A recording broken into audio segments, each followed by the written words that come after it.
Hello friends, स्वागत है आपका कुकिंग विथ अनु में। और आज हम बना रहे हैं एकदम गर्मा गर्म नाश्ता ऐसा ब्रेड पकोड़ा। तो सबसे पहले यहाँ पर हम लेंगे 3 उबले हुए आलू, एक बारीक कटी हुई प्याज, एक बारीक कटी हुई हरी मिर्च, हरी धनिया की चटनी और ब्रेड।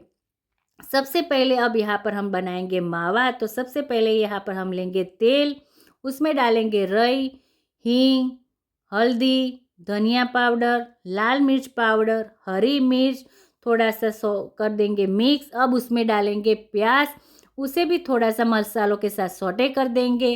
अब यहाँ पर हम लेंगे 3 उबले हुए आलू, इसे हमें अच्छी तरह से इसी तरह से मैश कर देना है और उसे मसालों के साथ हमें कर देना है मिक्स। मसालों के साथ मिक्स हो जाए तब ऊपर से हम डालेंगे थोड़ा सा पानी ताकि मसाले जले नहीं।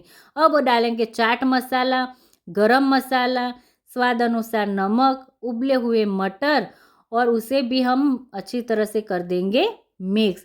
जब ये मिक्स हो जाए तब यहाँ पर हम डालेंगे ऊपर से धनिया और गैस को कर देंगे यहाँ पर बंद।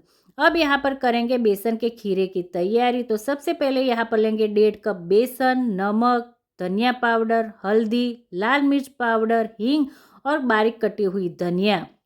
अब इसमें हम डालेंगे पानी, थोड़ा थोड़ा सा पानी डालेंगे और एक ही डायरेक्शन में उसे मिक्स करना है ताकि अंदर कोई लम्स ना रहे। यहाँ पर खीरा ना तो एकदम पतला या ना तो एकदम थिक, मीडियम इसी तरह से हमें खीरा बनाकर करना है तैयार। ऊपर से डालेंगे थोड़ा सा बेकिंग सोडा और पानी और एक ही डायरेक्शन में उसे मिक्स कर देंगे। अब यहाँ हम लेंगे ब्रेड, ऊपर से डालेंगे हरे धनिया की चटनी, बीच में हम इसी तरह से मावा रखेंगे, ऊपर से डालेंगे चीज़ की स्लाइस। अब यहाँ पर ऊपर से ब्रेड रख देंगे। अब यहाँ पर हमें करना है कट।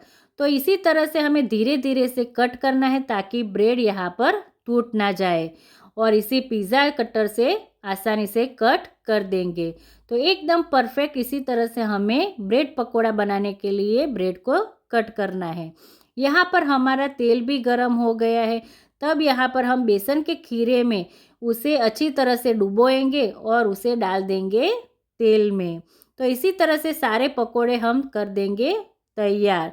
तो यहाँ पर पकोड़े को एकदम तुरंत ही पलटना नहीं है, एक तरफ से ब्राउन कलर के हो जाए तब इसे धीरे धीरे से इसी तरह से पलटना है और दोनों तरफ से एकदम परफेक्ट ब्राउन कलर के हो जाए तब इसे हमें बाहर निकाल देना है। तो यहाँ पर आप देख रहे हो कि एकदम परफेक्ट ऐसे बाहर से क्रिस्पी और अंदर से सॉफ्ट ऐसे ब्रेड पकोड़ा बनकर हो गया है रेडी।